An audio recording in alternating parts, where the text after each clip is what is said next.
Well, Andreas, a frustrating one to take here tonight, a 7-point defeat to Newcastle Eagles in the opening game of 2018. What did you make of it as a whole? Consistency. We're just missing that last bit of ingredient for our team to convert these disappointments into wins. I mean, you kept them close, through that first half, and they just seemed to pull away in that third quarter. I mean, what do you kind of put that bit down to? They outscored you in that third quarter, and that's where they built their biggest lead of the game. I think it's just we're missing that little extra bit that it takes. So when they're about to come to you, they're come to step up, and that moment arises, and you know that they were going to come on and be very physical, and you knew that in that third quarter they would try to make another run. And we're missing that extra little bit of effort that it takes just to, instead of let the game run away from us, to actually get it back and get it to single digits. And we did it in spells, and we saw that in the fourth quarter, but I felt the moment to do so was in the third quarter, and we didn't do that. A lot of second chance opportunities and sometimes even third chance opportunities. How much of a part did that play in tonight's game, just getting those defensive rebounds? Yeah, I mean, rebounding was huge. I mean, they finished with 20 offensive rebounds. But the funny thing is the stat sheet was very, very similar. If you look at the stat sheet, everything they did and everything we did, we had 18 offensive rebounds and they had 20. They shot it better. They shot it a little bit better, especially in the first half. They were shooting above 50%. And we were able to balance that a bit more in the second half, but it was more to do with our fourth quarter effort rather than necessarily our third quarter effort.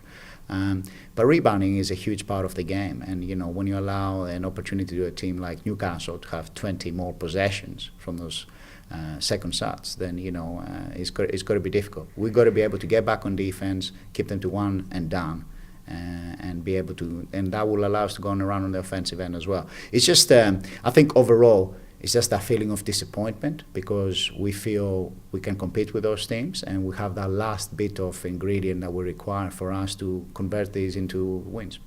And the team showed some fight back in that fourth quarter to cut that lead back below single digits, but there were a couple of times where a couple of those layups just weren't seeming to drop on the offensive end. Yeah, we missed a few shots, and that's part of the game, and you got to be able to deal with it and get back on the defensive end, get stops, and just kind of keep on going really, and I think that's kind of dealing with moments in the game, and missing shots is part of it basically, and we got to show that kind of toughness, that resilience for us, what it takes to be able, even though we miss those shots, to kind of stay concentrated and keep on sticking to our game plan. And when we do that, and we do that for 40 minutes, I think we can beat anyone in this league. Well, you guys won that fourth quarter by 7 points, so I guess that kind of gives you a little bit of good momentum going into tomorrow's game away in Leeds. Well, I think tomorrow, for me, it's even more important than what today was. We were playing one of the best teams in the league at home. I think tomorrow, irrespective of where Leeds are in the league, I think we're coming from a loss, and I'm talking about that extra little bit of toughness, that ingredient that is missing, and those crunch times. Well, I want to see that for 40 minutes tomorrow, and I've asked all the guys to step up and show that, and I think I'm really looking forward to that game. It's away, obviously, it's a long way up there, but we need to show character, and ultimately, I think for me, this is a defining moment how we're going to respond. And 2018 has just started. We're 6-6, and we want to get back into a winning record. So it starts tomorrow.